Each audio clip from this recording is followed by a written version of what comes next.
High friend, welcome to our channel S M blog থেকে নতুন একটা ভিডিও। সবাইকে জানাই স্বাগতম এবং গুড মর্নিং। আশা করি সবাই ভালো আছে, সুস্থ আছে। আর আমি খুব একটা ভালো নেই, মানে চমক দেখেই বুঝতে পারছে শরীরটা ভীষণই খারাপ। কিন্তু সকালবেলা আমার যে ডিউটি সে তো পালন করতেই হবে। সকালে উঠে আগে রান্নাটা বসাতে হবে, কারণ তোমাদের দাদাভাই যায় ডিউটিতে, আর সকালে রান্নাবান্না সব কিন্তু আমাকে সেরে নিতে হয়। ওই জন্য আমি কিন্তু একদম পুরো রান্নাঘরেই বসে আছি। আর এখানে আমি কি কি করছি সেটা তোমাদের সঙ্গে মানে শেয়ার করবো বা দেখাবো। আর সকালবেলার টাইমটা আমার কিভাবে কাটে সেটাও আমি তোমাদেরকে তুলে ধরবো। তো চলো। মাছের মাথা আছে, ওই কান মাছের মাথা, রুই মাছের মাথা, সব মাথাগুলো ছিল, সেইগুলো বার করেছি। মাছ তো মেয়ে খেতে চাইছে না, আমারও ভালো লাগে না, ওই জন্য মাথাগুলো বের করেছি। মাথা চচ্চড়ি করবো, আর কি সবজি করবো এখন ভেবে উঠতে পারিনি। আর এখানে দেখো ভাত বসিয়ে দিয়েছি, ভাত ফুটেও উঠেছে। আর সকালবেলা এখানে চা বসিয়েছি, আদা দিয়ে চা বসিয়ে দিয়েছি। আর বাসনপত্র, চায়ের বাসন তো ধোয়া হয়নি, কালকে রাতের বেলায় সব ম্যাগি ট্যাগি করা হয়েছিল। আর এখন দেখো আমি এইটার মধ্যেই চাটা বসিয়ে দিলাম। তা চাটা করে নেব। আর এখন সবজি টবজি এবার কাটবো। তা দেখা যাক কী রান্না হচ্ছে, তারপরে তোমাদের সঙ্গে দেখা করছি। আর সকালের এই চাটা কিন্তু করতেই হবে। আমি রান্না করতে করতে কিন্তু এই চাটা করে নিই, কারণ সকালবেলা একটু চা না খেলে বেশ ভালোও লাগে না, কারণ এখন ঠান্ডার সময়। আর সকালে চাটা খেলে বেশ ভালো লাগে, ওই জন্য না আদা দিয়ে এখানে চাটা বসিয়ে নিয়েছে। আর চাটা দেখো ফুটেও উঠেছে। আর সকালে রান্নার কাজটা সেরে নিলে না আমার অনেকটাই সারাদিন ফ্রি হয়ে যায়। ওই জন্য না যা রান্না করার সকালে কিন্তু করে নিই। আর তোমাদের দাদাভাই একটু বাইরে কাজ করছে, ওই জন্য কিন্তু আমার একটু লেট হচ্ছে, কারণ সবজিপত্র কাটতে হবে আর রান্নাবান্না করতে হবে। চাটা দেখো ফুটেও উঠেছে, চাটা নামানোর সময় হয়ে গেছে। তো চলো চাটা নামিয়ে নিই, তারপরে পরে দেখো।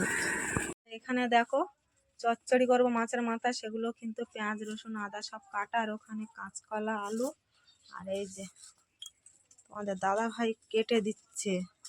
আর আমার এই ভাঙা চুরো ঘর, আর তোমাদের আর কি দেখাবো। আর এখানে দেখো মাছের মাথা ভেজে তুলে নিয়েছি, আবার ফের ভাজতে হবে। আর এখানে বেগুন বেগুন পোড়া করেছি, আজকের শনিবার, 3টে বেগুন ছিল, তা পোড়া করে দিলাম। আর এখানে কড়া বসিয়ে দিয়েছি, আর ভাত দেখো এখানে হয়ে গেছে। এখন এখানে বসিয়ে দেবো চচ্চড়ির জন্য।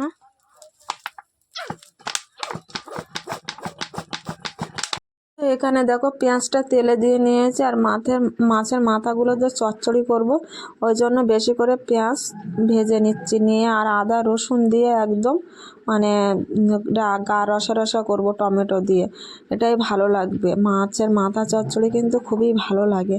তা ওই মাছটা তো এমনিতেই মানে সে কেমন একটা ভালো লাগে না, তবু তো করতেই হবে। আর আমার তো শরীর খারাপ, আমি সেভাবে কোনো জিনিসই খেতে পাচ্ছি না, কারণ কালকে রাত্রে আমি খেয়েছি কাস্টার বানিয়ে, মানে কোনো খাবার সেইভাবে গালে চিবিয়ে খেতে পারছি না, এতটাই যন্ত্রণা হচ্ছে, ভীষণ যন্ত্রণা। আর এই যন্ত্রণা কষ্টটা যে এতটাই কষ্ট, সে যার হয় সে বোঝে, কিন্তু আমি সেরকম ভীষণ কষ্ট পাচ্ছি যন্ত্রণার থেকে।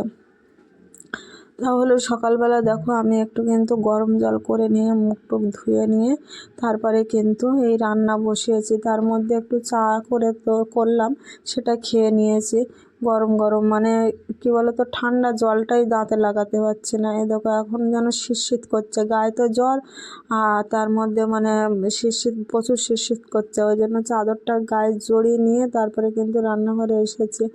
আর এইভাবে কিন্তু সকালবেলা আমার খুব তাড়াহুড়োর মধ্যে দিয়ে রান্না করতে হয়, শরীরটা ভালো নেই, তবু তো রান্না করতেই হবে, কারণ তোমাদের দাদাভাই যাবে ডিউটি, তার টিফিন গুছিয়ে দেওয়া, খেতে দেওয়া। আর এখানে কিন্তু টিফিনটা আমি গুছিয়ে নিচ্ছি, এদিকে রান্না হচ্ছে।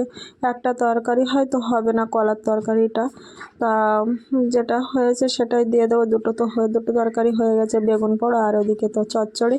আর চচ্চড়ি আমরা যেহেতু খাবো না সেরকমভাবে একটুখানি টেস্ট করার মতো খাবো, আর বেশিরভাগটা তোমাদের দাদাভাইকে দিয়ে দেবো।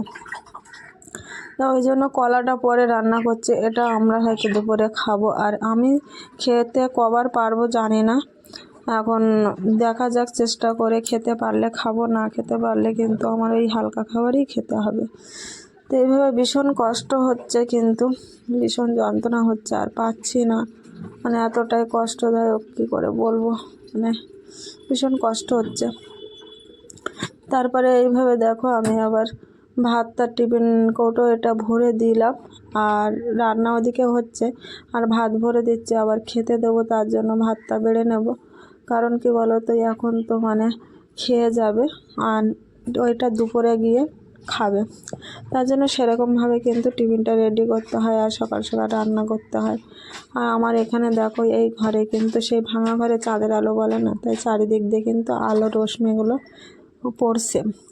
এবার কী বলো তো, এইভাবে কিন্তু তোমাদেরকে একটু শেয়ার করলাম। আর কষ্ট সহ্য করতে পারছি না বলে আজকের এই ডাক্তারের কাছে যাওয়ার কথা। এখন বেলা হলে দেখা যাক কতটা কী হচ্ছে, কিন্তু কালকের একটা যন্ত্রণার ওষুধ খেয়েছিলাম বলে একটু কম আছে, কিন্তু যখন আবার খাবার হয়তো খেতে যাব তখন আবার যন্ত্রণা হবে, জানি না কতটা কী হয়। তা সেইভাবে কিন্তু সকালবেলায় দেখো এখনও তোমাদের দাদাভাই আসেনি, সে গেছে স্নান করতে, আর আমি তার মধ্যে কিন্তু টিফিন গুছিয়ে ভাত টাত রেডি করে এদিকে তরকারিটায় মানে কষাচ্ছি, কাঁচকলা আলু উচ্ছে দিয়ে একটু শুক্তো করছি। এখন যেহেতু হালকা গরম পড়ছে, শীতও আছে, কিন্তু একটু শুক্তো তরকারি করলেও বেশ ভালো লাগবে। দুপুরবেলা তো বেশ একটু গরম থাকে, সকালবেলা ঠান্ডা, মানে ওয়েদার এতটাই চেঞ্জ হচ্ছে, মানে কখনো শীত কখনো গরম, এই জন্য তো বেশিরভাগ মানুষ অসুস্থ হয়ে পড়ছে। তাই এইভাবে কিন্তু দেখো এখানে কিন্তু করে নিচ্ছি তরকারিটা, আর তারপরে কিন্তু একদম মানে তোমার খেতে দেব। আর আমি যে কথা বলছি, কথা বলতেও পারছি না, এতটাই কষ্ট হচ্ছে। তো এইভাবে কিন্তু রান্না করতে করতে সমস্ত কথা তোমাদেরকে বলছি, মানে কতটাই আমার কষ্ট হচ্ছে সেটাও তোমাদেরকে বললাম। কেন, দাঁতের যন্ত্রণা তোমরা জানো যে অনেকের হয়ে থাকে এই সমস্যাটা, কেন হচ্ছে আমি জানি না, অনেক দিন ধরেই হচ্ছিল এই জিনিসটা, কিন্তু সিদ্ধ হয়ে গেছে দাঁতের ভেতরটা, সেই ভিতরটা মানে খাবারের কোনাগুলো ঢুকলেই তো টিস টিস করে, তার বাদে এখন তোর খাবারের কোনাকে এখন নিজে চিবিয়েই ভালোভাবে খেতে পাচ্ছি না, এরকম সমস্যা হচ্ছে। তারপরে এখানে দেখো এই তরকারিটা তো হয়ে গেল, এবার ঢেলে নেব, নিয়ে তারপরে কিন্তু কড়াটা ধুয়ে নেব। আর ভালো লাগছে না, মুখ চোখ দেখেই বুঝতে পারছো খাওয়া হচ্ছে না ঠিকঠাক, মানে হালকা পাতলা খাবার খেতে হচ্ছে, ভাতের খিদে সেই ভাত খেতেই পাচ্ছি না, এতটাই কষ্ট হচ্ছে। তাই এইভাবে কিন্তু রান্নাবান্না কিন্তু সকালবেলার কমপ্লিট করতে হচ্ছে। আর তোমাদের দাদাভাইয়ের একটু বাইরের কাজ ছিল, তো উনি একটু বাইরের কাজ করছিল, তার সত্ত্বেও আমাকে একটু আবার কেটে কুটে দিয়ে গেল, কারণ দেরি হয়ে যাবে তো, ওই জন্য। আর শরীরটা ভালো নেই, ওই জন্য। আর এমনি শরীর ভালো থাক আর না থাক, প্রতিদিন উনি সকালের বেলায় আমার সবজিগুলো কেটে দেয়, আর আমি এক এক করে রান্না করতে থাকি, কোনো অসুবিধা হয় না আমার। এইভাবে দেখো তাড়াহুড়ো করে কিন্তু সকালবেলার কাজটা কিন্তু এইভাবে এগিয়ে যেতে হয়, একদিকে রান্না, একদিকে খেতে দেওয়া, একদিকে টিফিন গুছিয়ে দেওয়া, এইভাবে কিন্তু। আর এখানে দেখো তোমাদের দাদাভাই খেতে বসেছে একটা বেগুন নিয়ে, আর এখানে চচ্চড়ি রেডি হয়ে গেছে, আমার তো এবার রেডি করে দিতে হবে কলার তরকারিটা। এবার এখানে সকালে সমস্ত কাজ বাজ সেরে না ভাত খেতে বসেছিলাম, আর ভাত খেতে বসে না খুব যন্ত্রণা হচ্ছে, মাড়িতে দাঁতে এত যন্ত্রণা হচ্ছে, আর সহ্য করতে পারছি না, কাঁদছিলাম বসে বসে, কোনো রকমে একটু ভাতটা খেলাম, খেয়ে একদম রেডি হয়ে গেছে, এখন দাঁতের ডাক্তারের কাছে যাচ্ছে, এখন দেখা যাক ওখানে গিয়ে কী বলে। তো চলো দেখতে থাকো আর সঙ্গে থাকো। তো আমাদের পিয়ারলি স্টেশনে কিন্তু বসে আছি, এখন যাব আমি ক্যানিংয়ের দিকে, তালদি স্টেশন। তারপরে কিছুক্ষণ পরে ট্রেন ঢুকলো, আর ট্রেনে উঠে বসেও পড়েছি, সিটও ছিল। আর দেখো মুখটা এপাশের চাবলিটা একটু হালকা হালকা ফুলো লাগছে, আর অনেক সময় হেঁটে এসেছিলাম, একটু ব্যথা করছিলো। তারপরে ফাইনালি ডাক্তারের দোকানে চলে আসলাম, আর ডাক্তারবাবু দেখে আমার ওষুধ দিল না 4টে ওষুধ দিয়েছে আর একটা স্প্রে মতো করে দিল, তার জন্য কিন্তু ভীষণ যন্ত্রণা করছে। আর মুখটুক আমি ওই ছিটকাচ্ছিলাম, খুব অসুবিধা হচ্ছিল আমার, আর যন্ত্রণা হচ্ছিল। তারপরে বলল 3 দিন ওষুধ খাওয়ার পরে যেতে। এখন দাঁত তুলবে কি পুটিং করবে সেরকম মানে বুঝে ওষুধটা দিয়েছে, 3 দিন পরে দেখবে। আর ওপাশে কিন্তু একটা স্কুল, এটা কিন্তু একটা গার্লস স্কুল তালদির। আর এখান থেকে কিন্তু আমি এবার যাব স্টেশনে। আর স্টেশনটা দেখো কিছু দূর, 2 মিনিট কি 3 মিনিট লাগবে স্টেশন। এবার গিয়ে বসতে হবে, এখন ট্রেনটা একটু লেট আছে। আর আমার তো ডাক্তার দেখে ওখান থেকে বেরিয়ে আসলাম, তোমাদের দেখালাম। তারপরে একদম সোজা বসেছিলাম, বসে থেকে বাড়ি চলে আসলাম। আর কি বলো তো, দাঁতের মধ্যে না কি একটা স্প্রে করে দিল, ওষুধ ছিলই ওটা, কিন্তু এতটা যন্ত্রণা করছে আমার সেখান থেকে। আমি তো এরকম ধরে বসেই ছিলাম স্টেশনে, অনেকক্ষণ বসেছিলাম। তারপর ট্রেন আসলো, তারপর চলে আসলাম বাড়িতে। এখনও ড্রেসও ছাড়িনি, চোখে মুখে জল দিয়ে হালকা চলে এসেছি, যন্ত্রণায় হালকা হালকা এখনও করছে।